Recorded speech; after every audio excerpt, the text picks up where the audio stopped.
All right, what I usually do with these is, you know, do like a Q&A thing. I do have a fleet up if you want to join in and type a question or anything like that, or you can say it on comms.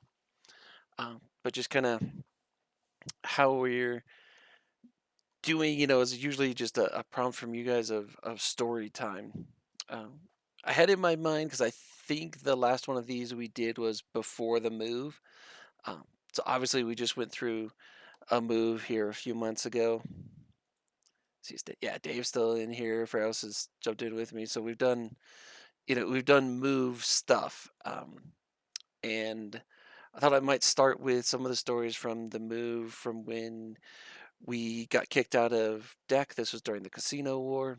And then we moved into Delve and kind of go through this. So we've talked about a lot of these in any number of places, but it's one of those cases to where when we first moved into um, Delve, I don't know how many of you were around for that, but this would have been after the Casino War, right? We lost our space in deck. We were living in Losec. We were looking around.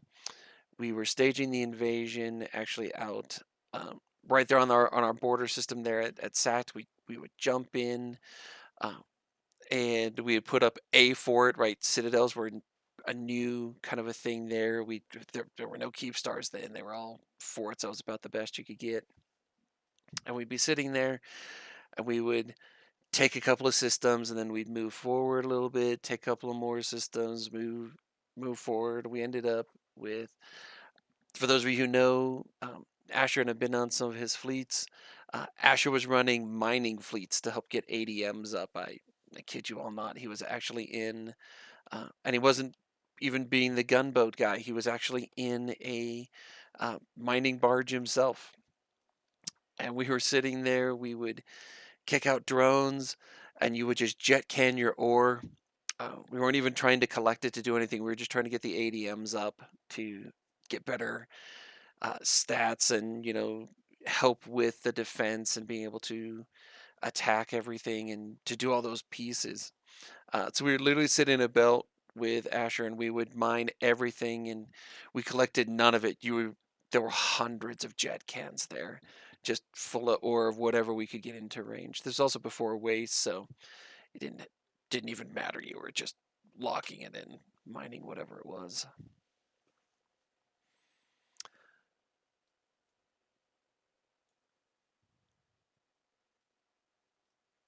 Okay. Does anybody have a question or that they would like for story time? I see there's quite a number of y'all in here. Any particular thing you can say it on comms or type it into fleet? I see a number of you there in fleet.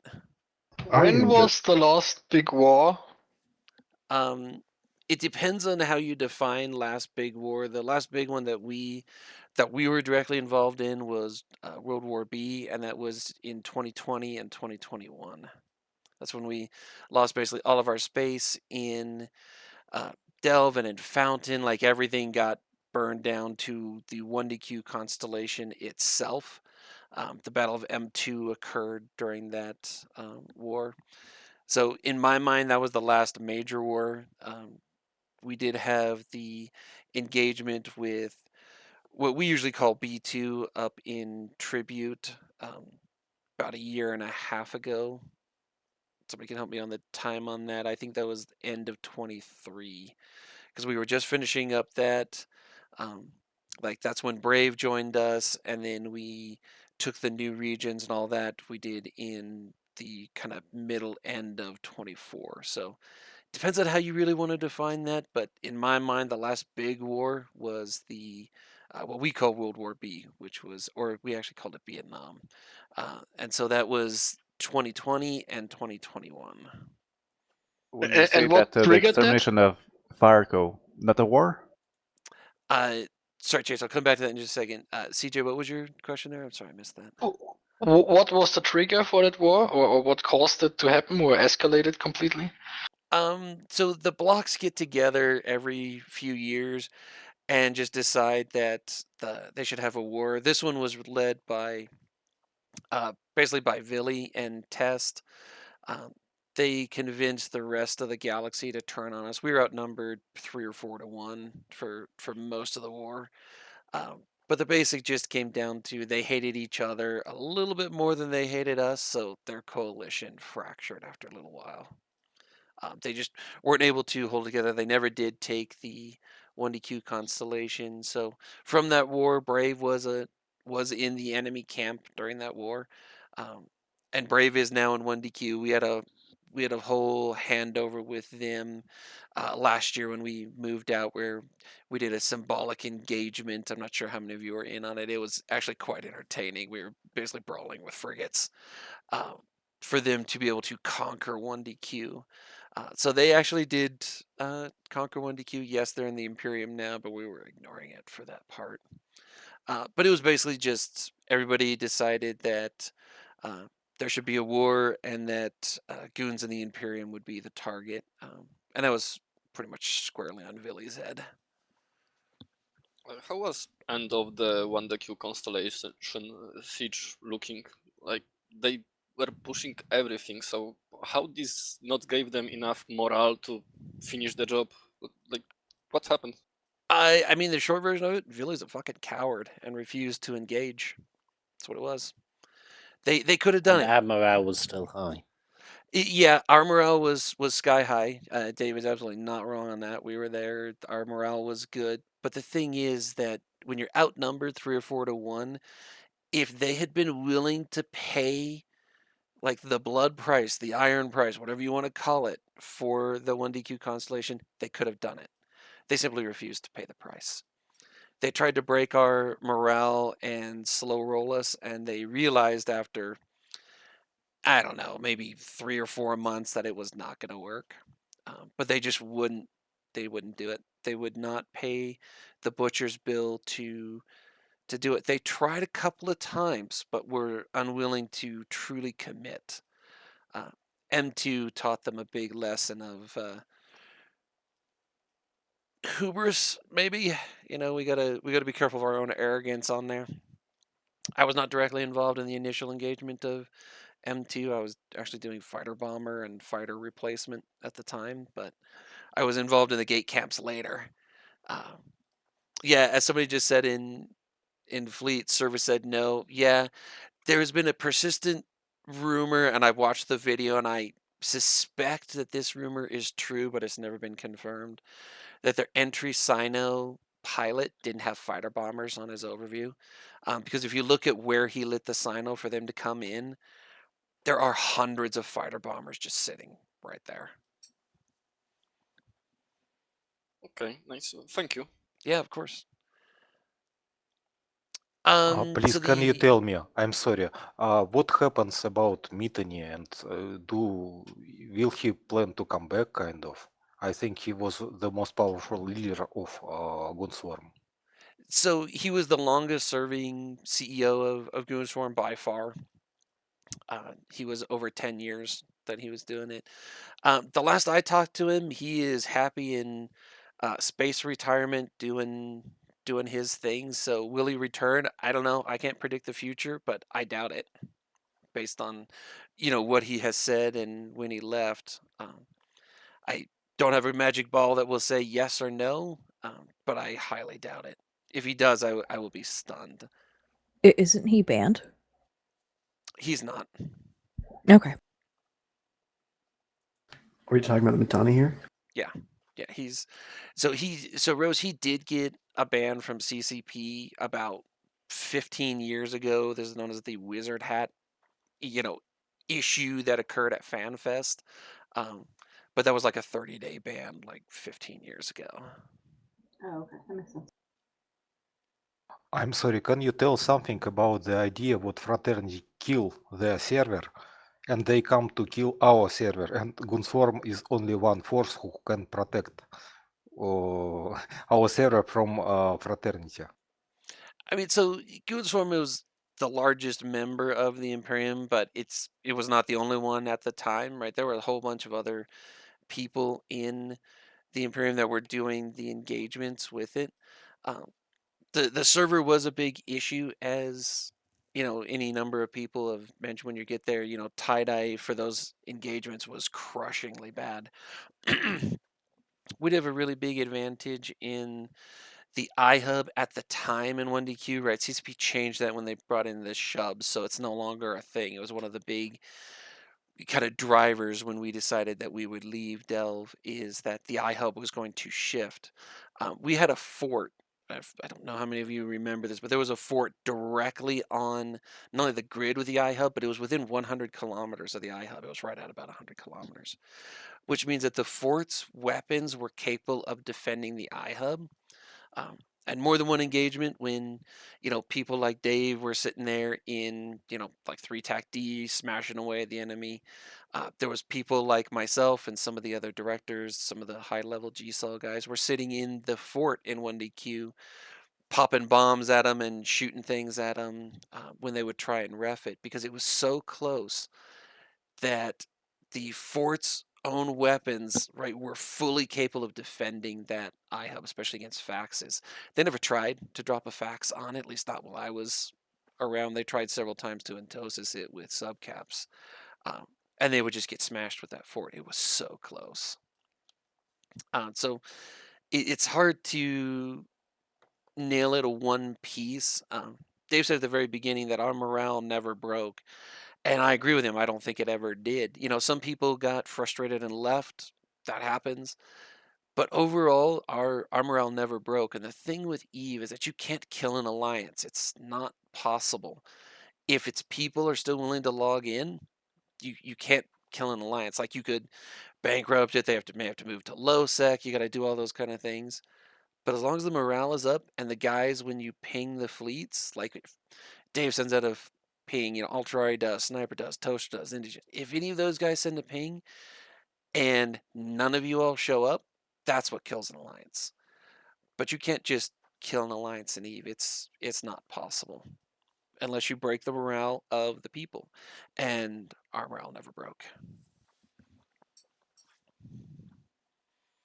There's a couple The of other questions in big fleet. thing Yeah, please, Dave, go ahead. There's is a it couple was of questions. COVID, so all the FCs had nothing to do, so we were literally sat there 24 hours a day. I shit you not, we slept like 2 hours each day, just waiting. We'd sit in command, just waiting for them to do stuff.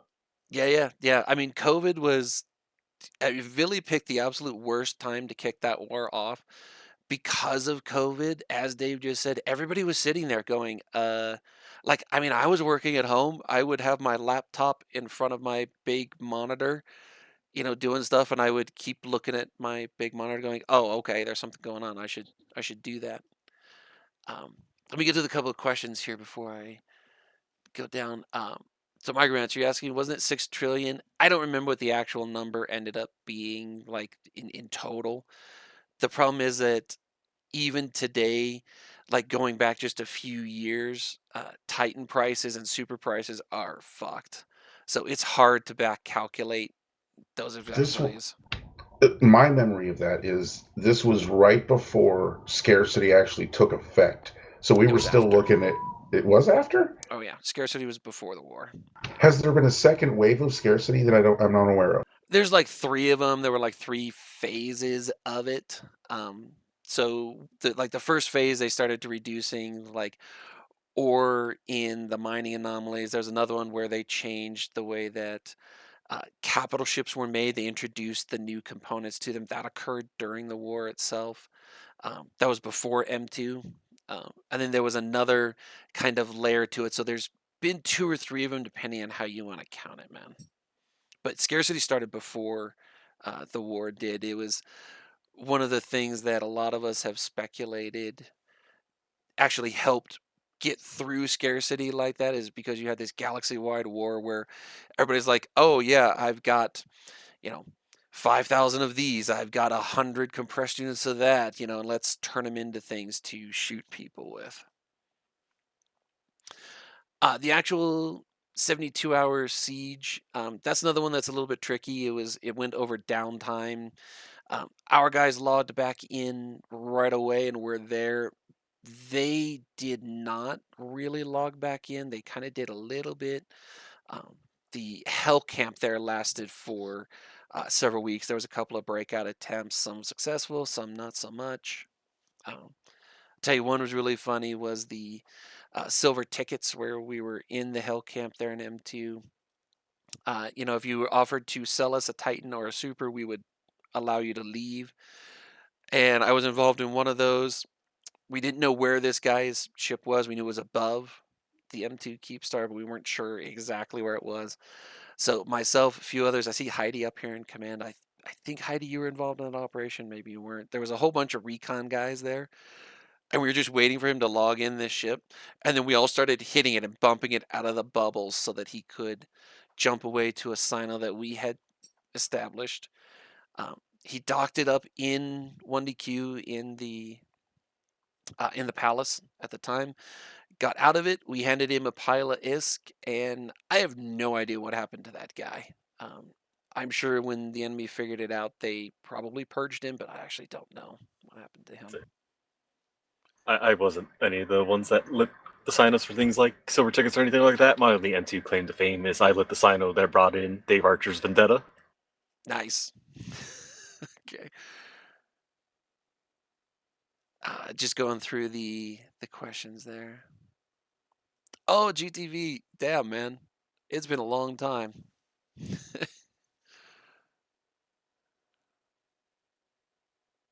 Okay, I think that's it. Most of it was just talking about the M2 Hell Camp there. I know somebody else had a question, and we went down a rabbit hole of M2. There was somebody else who had a question there, and I don't remember who it was. The war against the Farco. Oh yeah. That one, yeah, that was coincidentally in the area that we now live in. It was not a big.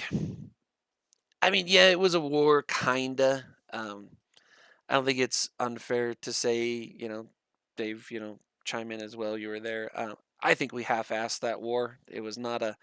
It was more like a, let's go shoot something to shoot something. We didn't do a great job of persecuting that war, which is why as soon as we left, they retook that entire area, which they assumed would happen when we did the latest invasion. When we did the invasion a few months ago. That's what they thought was going to happen. In fact, there were pings from Goblins that said exactly that. Oh, goons are just glassing an area. They're going to make a big splash about it, and then they're going to fuck off home, and we'll reoccupy the area. He was wrong. I mean, clearly, we're literally living in the area that we did glass it. But also, as Dave and I talked about, I think, Dave, you and I mentioned this on the Meta Show when I was on it with you a few weeks ago. Like, Local Dave's muted indefinitely. Yeah, oh, he is deafened. All right, whatever. So Dave and I did talk about this on the Meta Show, I'm pretty sure a few weeks ago when I was there. The entire thing ended up being the enemy collapsed and surrendered so quickly that we were sitting there going, okay, we need something for our guys to do. We don't know what to tell them to do because we weren't ready to move in. The battle plans that we had come up with were like a 3 to 6 month engagement, and they collapsed within a couple of weeks. So we were just slow rolling all of our FCs. It was pissing them off. We weren't super thrilled with it. You guys as the line weren't thrilled with it, but we're like, fuck, we're not ready yet. We expected a much longer drawn out engagement. And that just didn't happen. But yes, we literally went too fast, and we couldn't figure out what to do fast enough to keep up. Yeah, we literally didn't have the all the structures built yet. We assumed legit, everybody. We assumed it would take weeks and weeks to get the first foothold there in UQ, if you all remember that one. And then from there, we're like, okay, the next foothold's going to take 3 or 4 weeks. We're going to have to send out constant engagements and fleets and Entosis and all that stuff. And I mean, we not me. I didn't do any of the Entosis stuff. I provided the hulls, but I didn't Entosis anything myself. Our guys, you guys Entosis region after region, and we're just like, oh, shit, okay. What the hell's going on? I was on the receiving of it, and we were faced against full fleet of paladins against us. Yeah, it can be a little overwhelming for sure. Paladins are not something that goons usually use, but some groups do. It's not That something. was mostly NC.dot and Pjord. Yeah, they have doctrines like that. We've tried them every now and then. They have not proven all that effective to us. Okay, several people have typed in fleet. Let me look at that. How's the political landscape changed since World War B to get where we are now?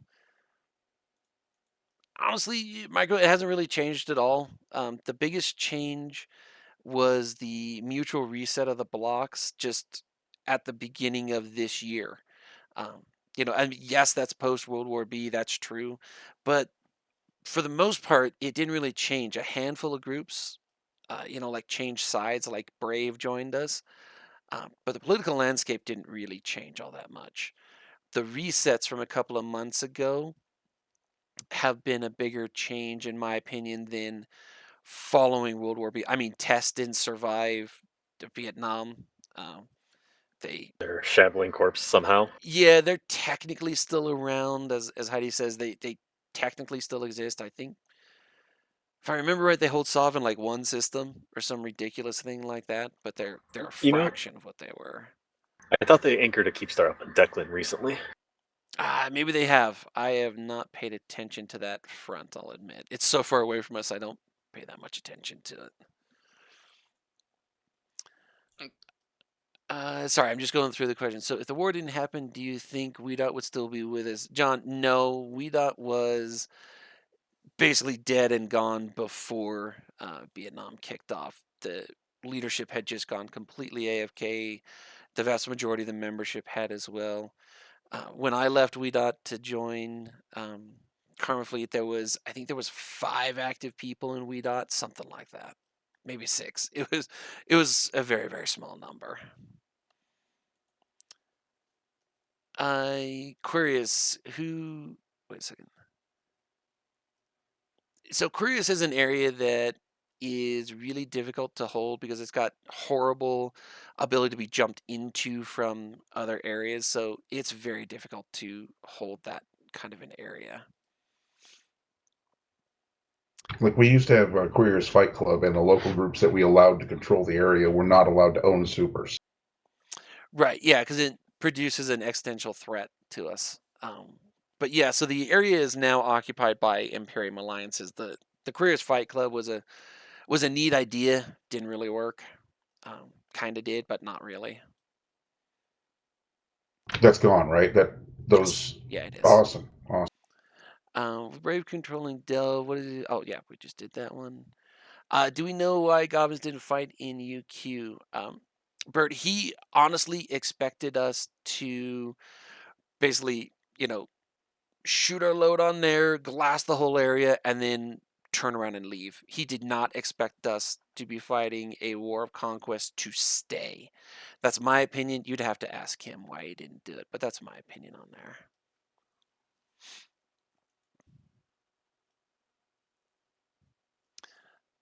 So Carmen, watching some of the intel is like we got to do something before we break morale. Yeah, that's what Dave was mentioning and what I said as well at the beginning. Our morale never broke. During Vietnam, theirs did. Ours did not.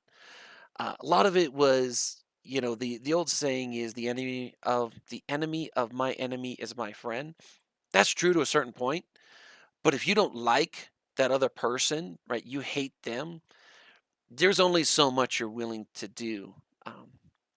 And one of the things I'll tell you we did during Vietnam is, especially once the leaks came out of some of the groups on the enemy side that were having money problems, we used to call it primary by poverty. We would look for the people in certain groups that we knew were running out of money, and we'd target them first. And it's a dick move, but it's really effective. I was with Wibla, for those of you who know Wibla, head of TNT. He and I were gunning structures in some system. Don't even remember where it was now in Delve.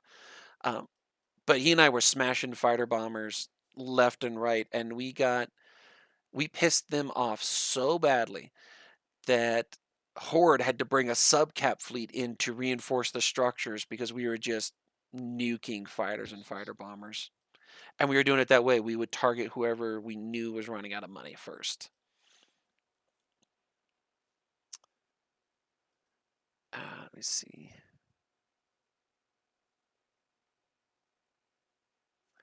I mostly know Wibbler from him nuking Rorquals. Yeah, we don't let him do that as much anymore. He was famous, notorious, infamous, whatever version of that word you want, back in the heyday of Rorqual mining in Delve.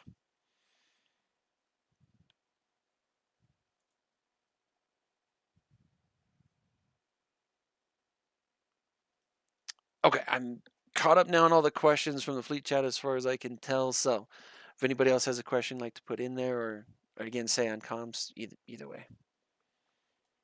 About the pre-standing resets, I remember thinking like the forest being one of the main parts of Gunswarm, and I was pretty shocked they moved to like our allies back then.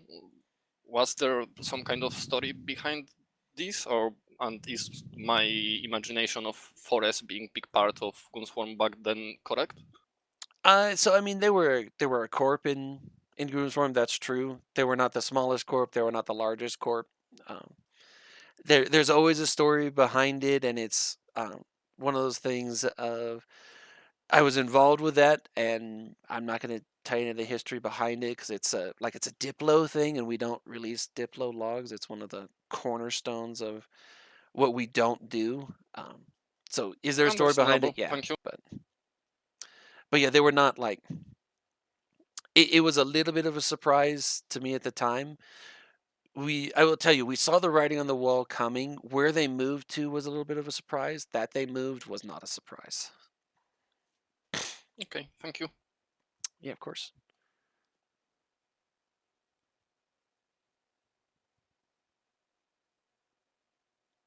Yeah, as Heidi was just saying in fleet chat, there's a lot of moving pieces in the background with anything like that.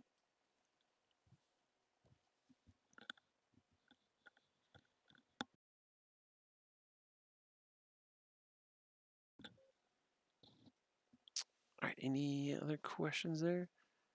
Yeah, it's right. You know, hopefully they're happy in their new group. You never can tell. I haven't actually talked to Nepenthe in quite some time, so I'm not sure. CJ, I saw you key up there. Did you have a question there, man? Oh no, I just have shift also for push to talk for other function in the game. Yeah, it happens for sure. That you miss Marana. Yeah, she was head of 4S for quite some time. Yep. She got the nickname Mean Rana. For those people who knew her, she was sharp-tongued, let us just say. She was somebody that you generally did not want to be in your DMs if she was in a hostile mood. I never had any issues with her, so I will tell you guys I did see it once on a fleet. I was in we were still in deck, so this is many years ago now. And one of our old FCs, a guy named K Color, was running a move op fleet. We were moving back to YO at the time, was our capital. I've told the story before, but it was Marana who was a key part of this. We were bored just out of our minds. I was in the defense fleet, and we're sitting there in our. I think I was flying a carrier at the time. We were caps and dreads and carriers and dreads. Faxes didn't exist then, but carriers and dreads. And we were just waiting, just bored out of our minds. K Color was trying to entertain us, and we were just a cover fleet. Everybody else was moving like freighters and jump freighters, and he decided to send a ping that the VFK beacon was AWACSing. He literally said that VFK beacon is AWACSing. But it turned out, unknown to K Color, there was a goon named VFK Beacon flying around, and everybody started hunting him, just chasing him down and trying to kill him. And of course, he's kind of panicking a little bit there. I was in comms with K Color when Marana came in, and she's like, "What the fuck?" And it was the funniest thing because K Color didn't know about this guy. He had no idea. He just made that up because VFK is, of course, a system in deck. It had a jump beacon. He thought it was hilarious. We all thought it was hilarious until Marana showed up. That was. I'm glad I was not K Color that day, man. He's a good dude. She was fine. It wasn't such a big deal, but I think he had to send out, I swear to God, it was like 10 pings saying, stop hunting this guy. But it turned out there was a guy named VFK, right? Space Beacon, exactly like he had typed it.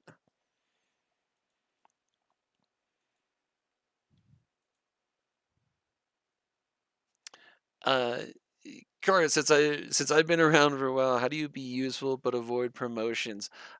You don't. Those two things are always tied together. The thing is that it could be within your SIG, could be within a squad, could be within your corp. Doesn't have to be the alliance. It's just one of those things of when you're doing something that's useful and you're making a difference for all of our people, then that's what gets noticed. I give you an example there for Gooniversity, for Pharos, right? So Pharos has the cardinal sin of I know his name, and that's never good. But I know his name because of the work he does or has done, is doing in Gooniversity, and it was brought up because there was something that happened, and it's like, oh yeah, we need to get this fixed, and he was the one that fixed it.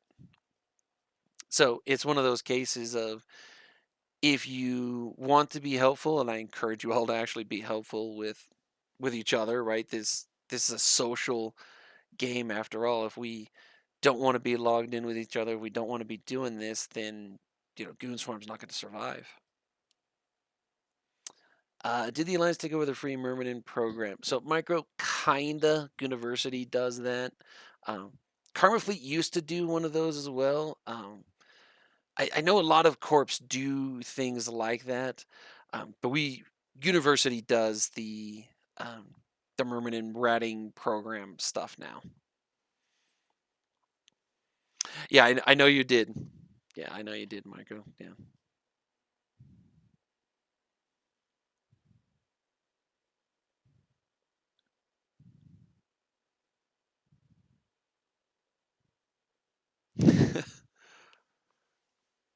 First, I just now see here your answer to Karma was don't say anything, and then I literally said your name. Yeah, that's on you, man. That's all. That's your fault.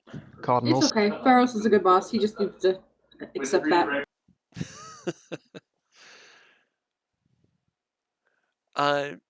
Yeah. So the free ratting Myrmidon program has gone through any number of hands over the years. Like different people have run different versions of it. The Myrmidons were great, especially when we were first moving into Delve, like when we first came into it, because they were so cheap and you could do it. Pretty much everybody could fly them. The mining ships that we would basically hand out to people were procurers. So we would do mining barge procurers, and we would do ratting in Myrmidons. And that's how we literally ratted and mined up the ADMs in Delve when we first took the system or first took the region. Now, again, this would have been 2017. I can't remember when the Casino War was, something like that, 2016. When we reconquered it after the end of the Vietnam War, I'll admit we generally didn't use Myrmidons and Procurers, mostly because everybody was just like, fuck you guys. And, we were hitting stuff.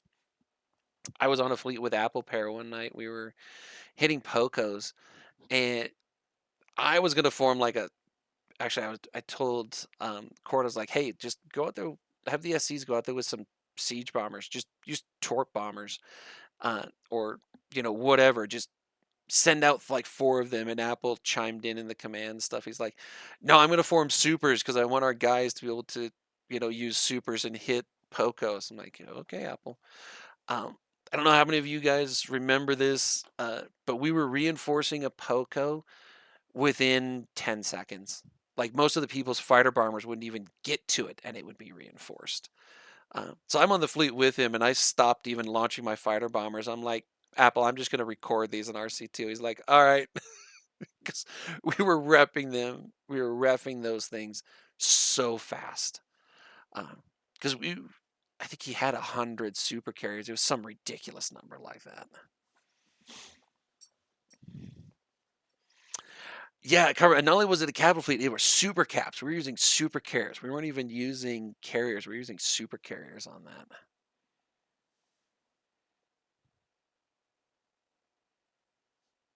Yeah, Heidi, that was rough. I stopped doing it. I was just like we'd come out of warp, I would align to the next thing and then just keep entering them into RC2 because it was going so quickly. John Hartley is still around. He took a break for the most part. He hasn't like fully won Eve. He's a wartime guy, so generally speaking, when shit hits the fan, John Hartley's back.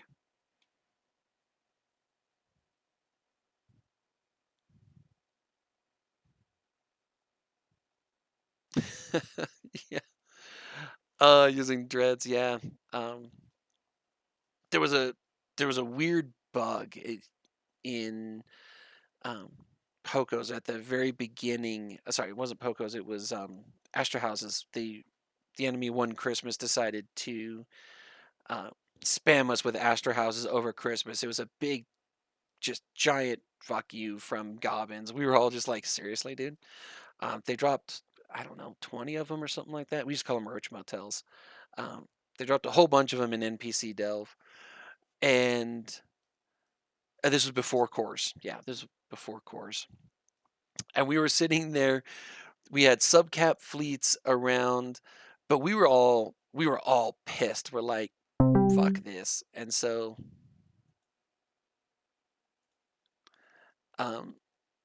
we had formed up, I think it was a HA dread and a long range dread, like an anti-cap dread and a HA dread. And we would put pairs of them on each of these Astra houses along with a roaming subcap fleet. And it turned out through some weird bug that if an Astra house died within like 5 minutes of you getting on another kill, you got on that other kill too. So if I go back and look at my kill mails, there's several Astra houses that show that I got no damage on in my dread. Well, it's not that my dread missed the Astra house; it was across the system, but they died within a really fairly short window.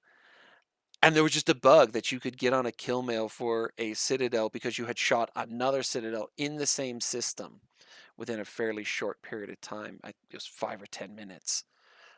This is a weird bug like that with Astra houses. Nameless, yeah.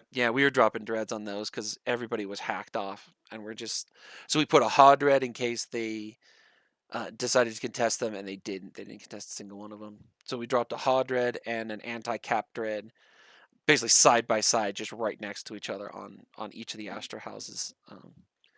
And we had 1 or 2 subcap fleets like for support. I don't remember. That's been a number of years ago. That was a couple of years before Vietnam.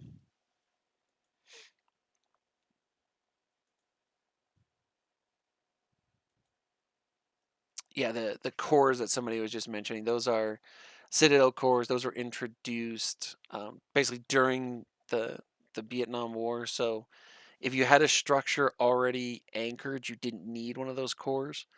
And then they were introduced, right? The Vietnam War happened, so the vast majority of our Citadels died. So when we had to put them all down again, we had to get a whole bunch of these cores. And the cores come from NPC cells, so it's not that bad to get them, but you could basically got to ship them in and all that kind of stuff. It's kind of annoying, but it's a thing. When a Citadel dies today, those cores will drop, and you can salvage those cores. You can I shouldn't say salvage. You can loot those cores. So when we moved into the current area now, we salvaged, looted quite a number of those cores, such that the GSOL guys were like, okay, we've got like 20 forts and 30 cores because we had, looted so many of them. Our GSOL guys were just out there grabbing cores when enemy Citadels died.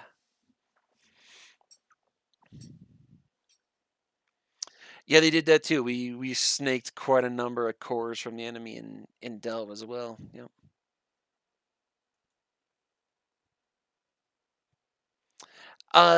Zeros, yeah, the command centers are kind of annoying for PI stuff. They're large, and you can't build them, so you gotta buy them and haul them in, and all those kind of things. And we don't have it's not a terrible distance away. It's like 3 sinos away from UALX to get to the closest one that I'm aware of that's got them. Might be 2. I didn't check the range. No, it's got to be 3. Yeah. To get those, yeah. So they're not horrible. Yeah, you can put them into the new PI haulers, and you can bring out quite a number of them that way.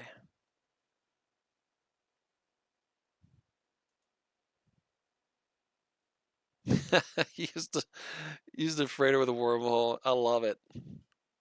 That's pretty good.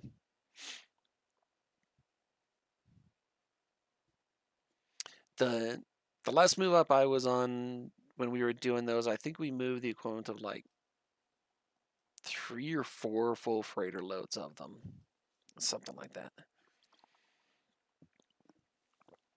Some stupid number, like we moved like 10,000 command centers or something ridiculous like that.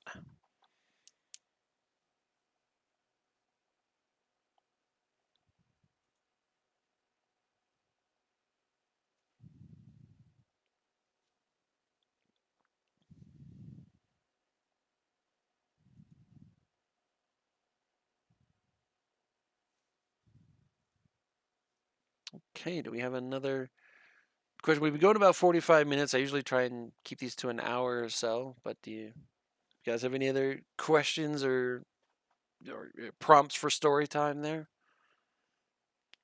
If there are no any question, can you tell how you get into EVE and how you do the first step in EVE and your mistakes, something like this for 15 minutes, your story time?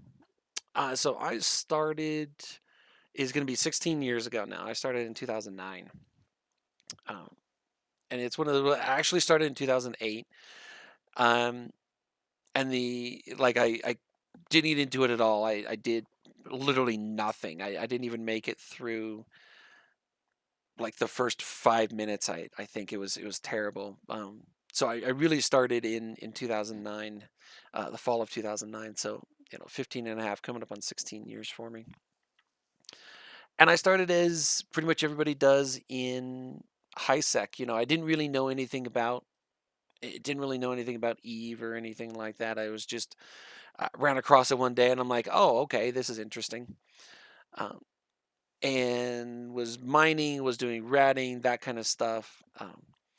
My very first CEO of my first player corporation, he actually made that corporation as a tax dodge.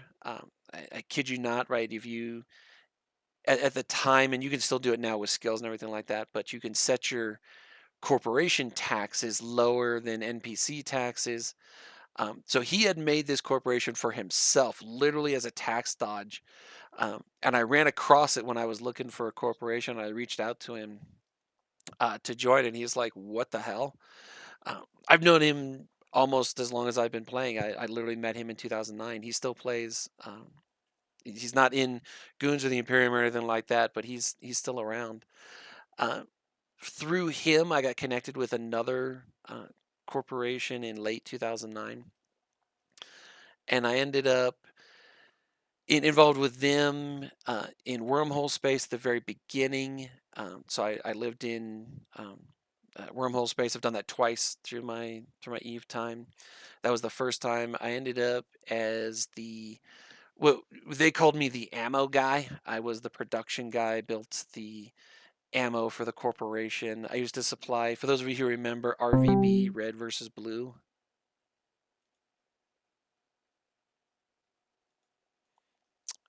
The perpetual war corporations from HiSec. I used to supply them. I would supply Red, and then I would jump 2 jumps over and supply Blue, like sell half of my ammo to Red, and then jump. Literally, they were 2 jumps away, and then sell the other half to Blue. Did that kind of thing, was involved in Wormhole Space. I was starting to see the idea of what nullsec was. My corporation at the time was not really super thrilled with nullsec. We were in Wormhole Space, but they didn't really want to go into nullsec. So I started looking around. Yeah, I saw that Cap say ping, guys, if you guys want to jump on that for sure. Go save somebody's cap. Anyway, so I was looking around. That corp had some drama in it, so I ended up leaving them. Joined another corp known as well. Actually, I founded my own corp, and I brought them into an alliance called Strange Brew. Many years ago, they were living in the east in the drone region at the time. Went through all of that. We got invaded by PL and our alliance. We now call it we-dotting, right? When an alliance collapses into a corp of the same name. So Wildly Inappropriate was an alliance. They collapsed down into the Wildly Inappropriate dot corporation. And my alliance then, Strange Brew, did the same thing. The alliance collapsed down into a single corporation. That corporation then joined Razor, living near the drone lands, but living in the north at the time. There was some more drama in that corporation, so I ended up leaving it, and that's when I joined what was then called Deco.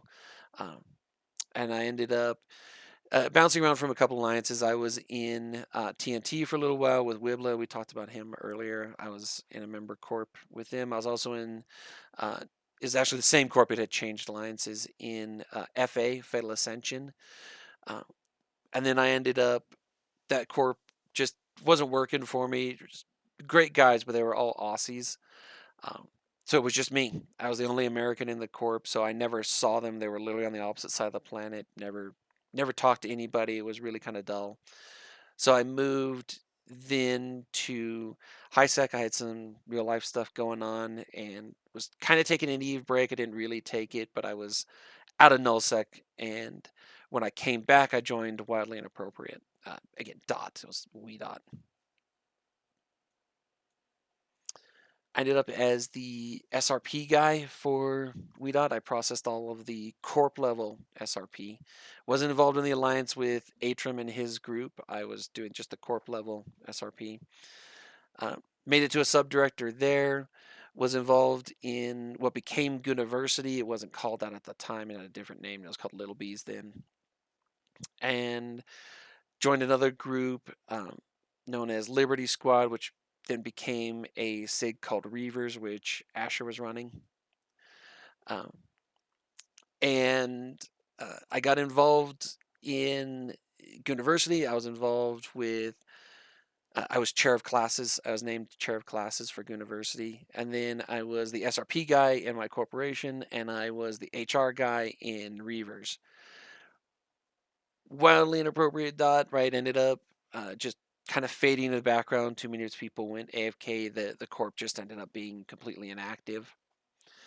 And I moved into Karma Fleet. I did that 6 years or so ago. I think that was 2019 when I did that.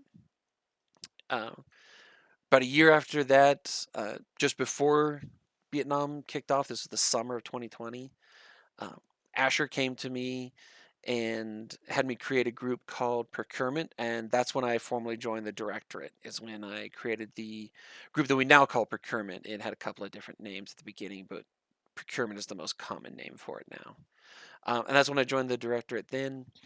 Went through a couple of years when Asher took over as head of Goonswarm when the Mittani stepped down. About 6 months or so after that, Asher tapped me to be his chief of staff. And that's the role that I still occupy today, is as a chief of staff. Oh, nice story. And what is your favorite play style in EVE? Like a PvP or something else? So when I first started, I was definitely a PvE guy, right? Mining, industry. You know, I would do ratting to get money, but mostly I was mining in industry. As I became a little more like skilled and older, like in game, my characters got to be older, right? Skill injectors didn't exist at this point in time. I got into cap warfare, and then I made a lateral move with caps because at the time, right, you could put a Sino on anything. You'd even put them on noob ships, those beginning corvettes. Yeah, back when Plex was a single item. Yep, John, it was. But so I got used to like sinoing my own caps around. Again, faxes didn't exist at this point in time either. They were carriers, dreadnoughts, and jump freighters were the caps, right? There were oracles too. Those were the caps, and I just got used to moving myself around. I had quite a number of Sinal alts. From there, at the Battle of BTAC R, which again is in our kind of new regions there, I ended up being recruited into recon because I was one of the handful of scouts who was able to actually get a recon ship into BTAC R to allow us to bring in more of our fleets, more dreads, more whatever it was that needed to come in. I was one of the sinos there for BTAC R. That led me to get into recon, and from there I was doing recon for quite a number of years.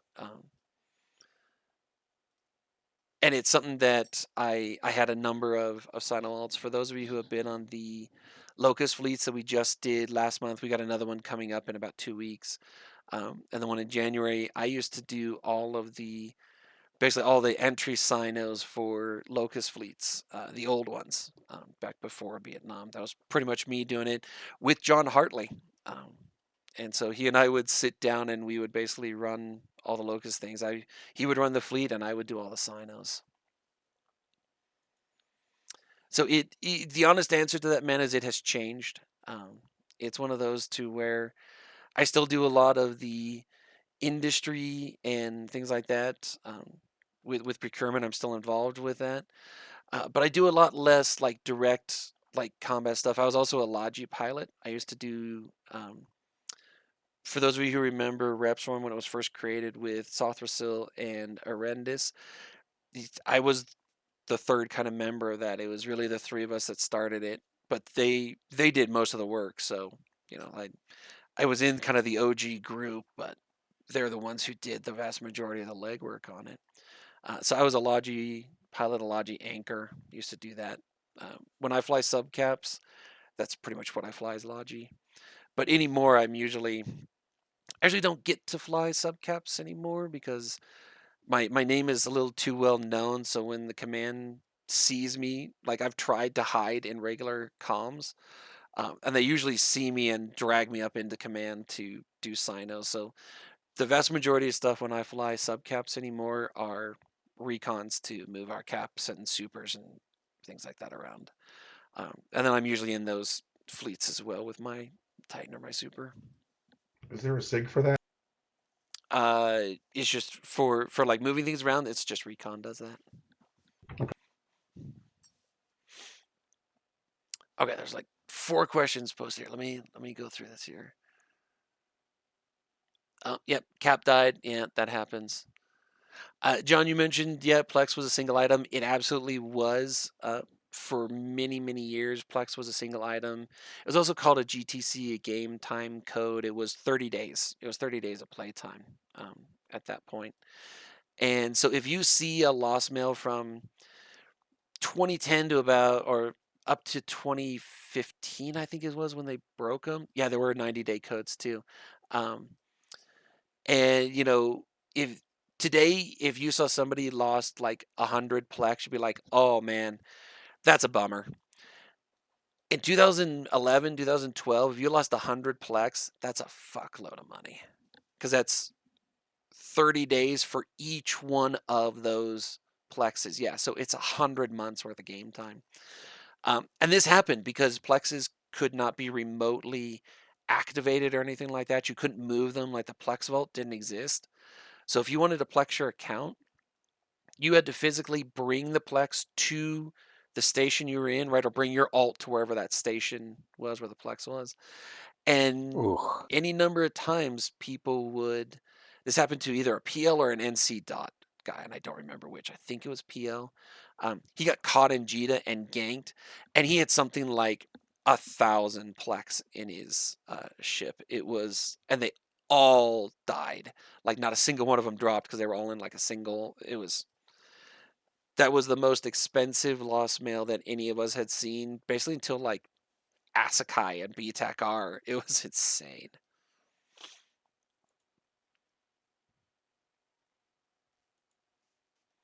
Ferris, yeah, the Plex is being 150 million a month, yeah, inflation's real, man. It's definitely real. I don't remember it being that cheap, but when I started playing, they were about 300 million a month to do a Plex. Back then, I had a buddy that lived off collateral from moving Plex 5 stations through LowSec. And he made this contract over and over, and people took it, they got killed, and he got the collateral rewarded, and that's how he made money. Oh, sure. Yeah, that's a classic. I actually, it's funny. You'd say that. I was flying around in a freighter one day, docked in a station. I don't remember why, but I did. And I was looking through contracts to grab something, and I found a courier contract to go from the station that I was literally in, literally one jump over. It was all in high sec, and it was a small amount, but it had kind of a high collateral on it. It was doing something exactly like what you just described. But I was in a freighter, and so I accepted the contract, undocked my freighter, and there was a guy sitting there waiting to be able to gank me, but it was just one of him, and you can't gank a freighter in high sec with one guy. So he had to pay me. I literally moved this thing like one jump on my route in a freighter, and I'm sure he was pissed. He's like, "Fuck," because he expected somebody to undock with like a noob ship or some kind of frigate, and I literally undocked a freighter. He had some battle cruiser sitting there. I don't remember what it was, but he was going to do that. He was going to try and gank me and get it because the collateral was wicked high for what you were moving, and I knew it was a scam. But I was also like, I'm in a freighter. If he can actually gank this freighter, well then he deserves it. Good on him. And how much money do you lose in one hit, kind of, in the game, through all of your experience? How many billions? The vast majority of the ships that I lose anymore are Sinos, and so when you do that, when you're doing recon work, right? We have recon SRP with it, so I couldn't tell you the exact difference between what recon SRP is and how much we like. I'd actually have to pay out for it, but I used to build the ships, or I knew the guys who would do it. So, like, I would go to them and say, "Oh, Bob, I need 50 recons," and they would just build them for me because I did such a large quantity. I'd get them pretty cheap for it. So in my terms of losses, how much do I actually lose in game? It's not all that much because the vast majority of what I lose are recons. And a fully fitted recon now is like what, 350, 400 mil, something like that. About that, yeah. And I, since I get recon SRP, they usually just hand me another hull when I even bother doing it. A lot of times I don't even bother putting in the SRP with it. It's just like, oh, whatever. Nice.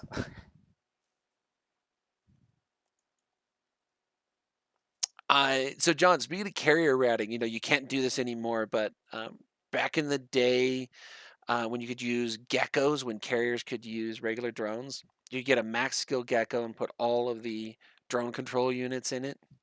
I can't remember what they're called. We call them fighter support units now, but I can't remember what they're called then. And you could launch like 15 geckos, and you could just smash routing sites with that. It was insane. I mean, even the second iteration of carrier routing wasn't that bad, but they just made capitals way too expensive and not worth using to try to make 100 million an hour in a carrier. Yeah, the prices on them is just. I told this story the other. I think the last time we did one of these, before scarcity, before Vietnam, you could get a dreadnought for less than $1 billion ISK. Like literally less than $1 billion ISK, you could get a dreadnought. I think all capitals pretty much came down to like 900 to like 1.1 billion. Yeah, it's in that neighborhood. I mean, like a Blops, like a Redeemer, like a bridging Redeemer, costs almost twice what a dreadnought did. And it's funny, dreadnought prices and carrier prices, right? All cap prices have kind of spiked. Redeemer prices haven't really changed. They're really been steady for years.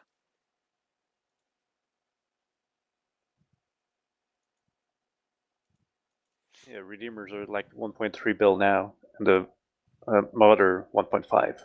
Yeah, it's in that. Yeah, like 1.5 fitted. Yeah, something like that. Yeah. No, just the whole right now. Oh no, I meant for the Redeemer. Like a fitted Redeemer should be like 1.5, 1.6, something like that.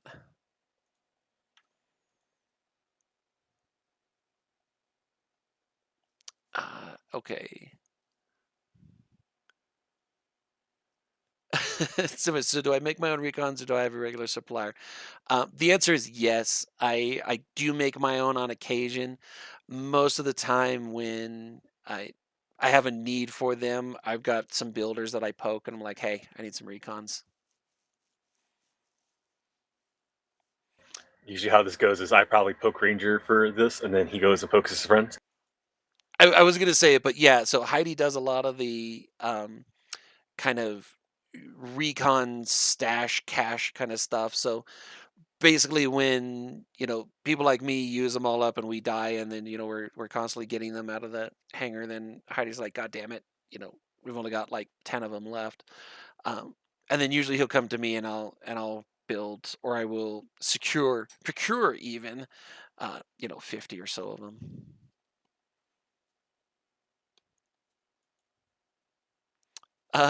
Bane, does anybody check the Avatar? No, you don't get a butt plug, man. Anything else but that. John, yeah, so the geckos were used in any ship that could really launch like heavy drones and be like a good number of them. Like one heavy drone is not so useful. 3, 4, 5 of them, that's a little bit better. It's just one of those things. You got to have the drone bandwidth. And that's why they were super popular on routing carriers back in the day. I need to mention old Rattlesnake with one gecko was like broken for missions. Yeah, it was. The geckos were insane. They were a gift from CCP one year for Christmas, and they told us, and I'll couch this with, I should have known better than to believe CCP, but they told us at the time that they would not be introducing them. Like, again, it was a one-time gift one year for Christmas.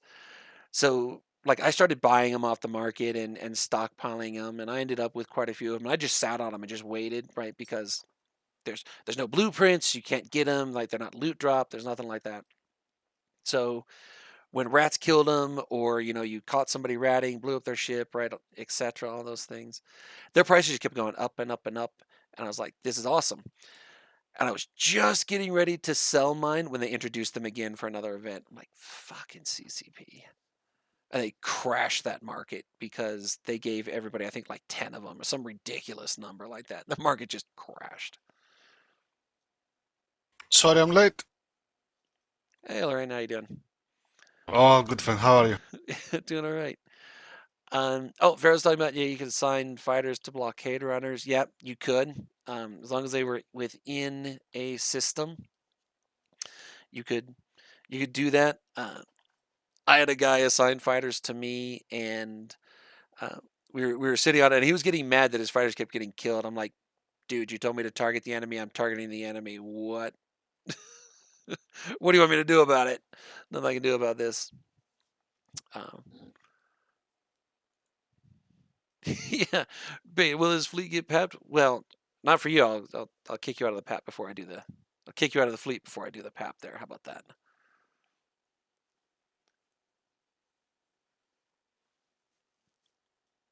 Nails, you're talking about repairing something. I'm not sure what you're talking about repairing.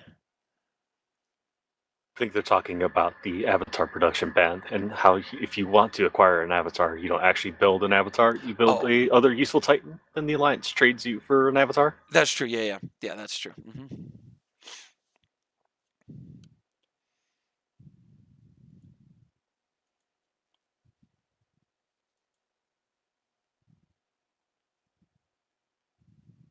For how long are the avatars quote unquote banned? How long has it been now? When did we put that ban in place? Honestly, it's probably coming up on like 5 years now. It was around Vietnam, like just before, just after, something like that. Kumi's post is from February 25th, 2023. Oh, damn, So it's only 2 years. A little bit less than 2 years. 2 more days. We're gonna have anniversary for it. I'll say I thought it was much longer than that. I bet what ended up happening, what's got me, is that when we were going through Vietnam, we had everybody coming back. Is when we started looking at it, and we're just like, oh my god, we have so many avatars, because they were the Titan to have for a long time. You know, so rags were really really quick if you wanted to do drive-by doomsdays.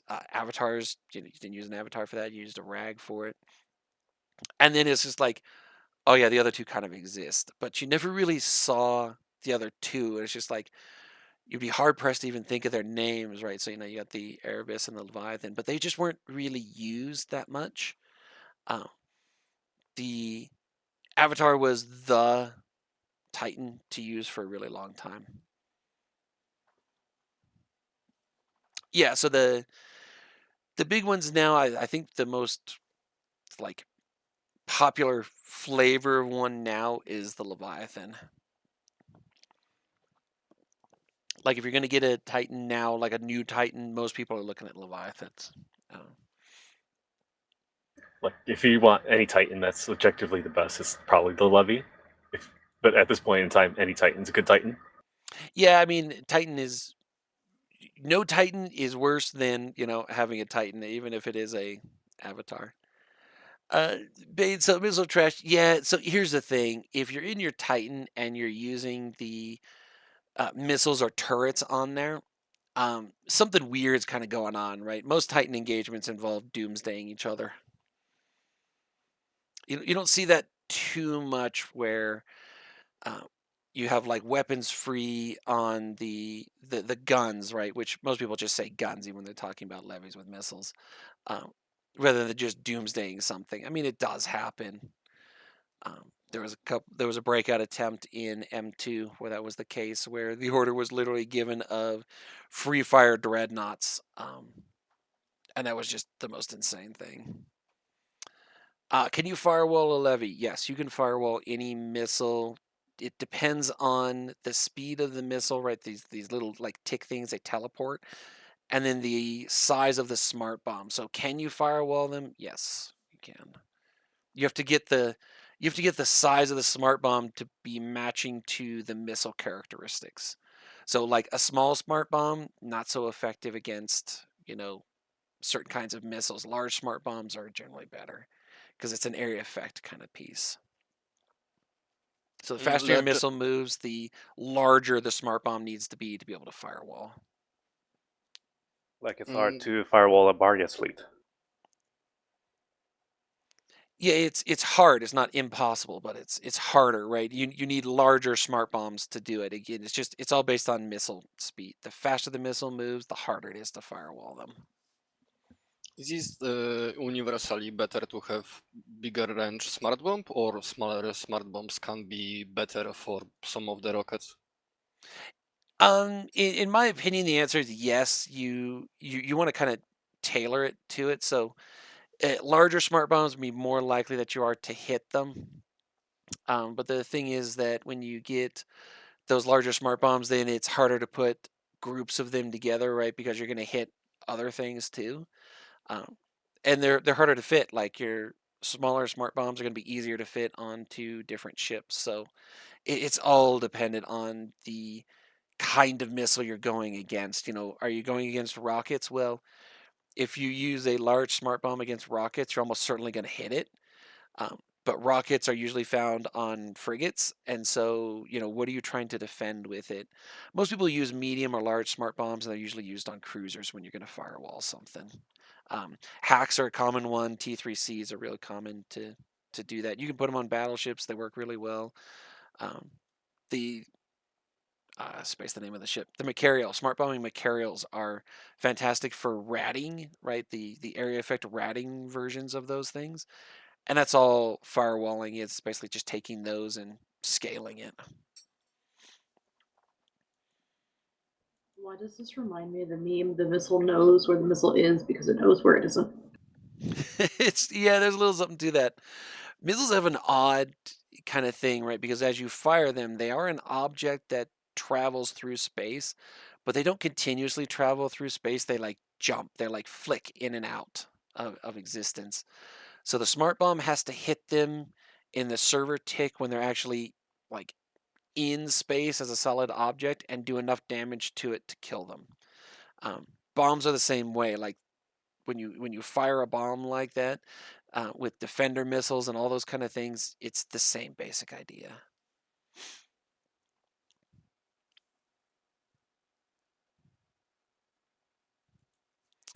Let me go through it. There's a question on Operation Enho. So what happened with Operation Enho? This was a trap set by, it was a trap set by us with a handful of our Titans that in principle would have completely wiped out the enemy supercarrier fleet. CCP did come back and basically say, yeah, the servers were not able to handle the calculations from all of these damage going against all of these ships like all at once, and so only a fraction of that damage actually applied to the enemy supercarriers. And that's why it didn't work. It's basically just the servers couldn't handle the calculation. Our numbers suggested that we would have wiped out because we were using area effect weapons. It should have wiped out effectively the entire fleet. And I'm trying to remember how many Titans were there. It was like 12 on our side, something like that. And it would have wiped out something like 100 or 200 supercarriers. Like the entire fleet jumped in on one Sino, and our Titans were basically there, and so all of their area effect weapons were overlapping on that Sino, and so it should have annihilated the entire fleet. As it was, if I recall correctly, not a single enemy vessel was lost. All those Titans died. All of our Titans died because, of course, they turned on them in an instant. But if you listen to their command comms, we had some spies in their comms about it. They fully expected that fleet to die. They thought their supers were toast. And then, the server gods smiled on them there. Didn't help them too much at M2, but it did that day.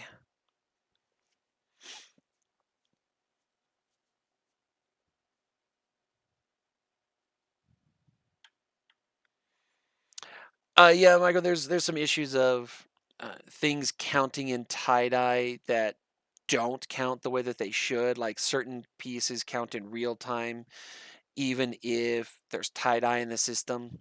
And that's an issue with Citadels. There's some Citadel mechanics that are like that.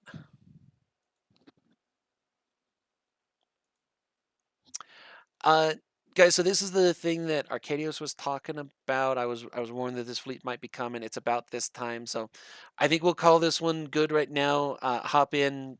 We got some real work to do. Thanks for coming out. I will see you guys. I'll try and do another one of these in like a couple of months there. So have a good one, guys. Go join Arcadios and shoot some of the baddies. Thank you, Thanks, Ranger. Ranger. Thank you, very nice. Thank you, Uncle Ranger. Yeah, see you guys later. Have a good one.